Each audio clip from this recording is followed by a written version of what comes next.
ಬಸವಲಿಂಗಾಯ ನಮಃ. ಓಂ ಶ್ರೀ ಗುರು ಬಸವಲಿಂಗಾಯ ನಮಃ. ಸಮಸ್ತ ನಾಡಿನ ಜನತೆಗೆ ನಿಮ್ಮ ಪ್ರೀತಿಯ ಚನ್ನಬಸವನ ಶರಣು ಶರಣಾರ್ಥಿಗಳು. ನಾನು ಇಂದು ಜಗಜ್ಯೋತಿ ಭಕ್ತಿ ಭಂಡಾರಿ ವಿಶ್ವಗುರು ಬಸವಣ್ಣನವರ ಒಂದು ವಚನ ಹೇಳುತ್ತೇನೆ. ದಯವಿಲ್ಲದ ಧರ್ಮ ಅದಾವುದಯ್ಯ, ದಯವಿರಬೇಕು ಸಕಲ ಪ್ರಾಣಿಗಳೆಲ್ಲರಲ್ಲಿಯೋ, ದಯವೇ ಧರ್ಮದ ಮೂಲವಯ್ಯ, ಕೂಡಲ ಸಂಗಯ್ಯನಂತಲದೊಲ್ಲನಯ್ಯ. ಈ ವಚನದ ಭಾವಾರ್ಥ ಹೇಳುತ್ತೇನೆ.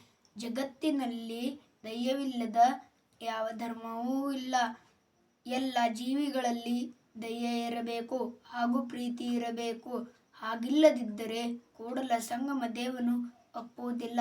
ಶರಣು ಶರಣಾರ್ಥಿ. ದಯವಿಟ್ಟು ಲೈಕ್ ಮತ್ತು ಸಬ್ಸ್ಕ್ರೈಬ್ ಮಾಡಿ ಹಾಗೂ ಶೇರ್ ಮಾಡಿ. ಧನ್ಯವಾದಗಳು.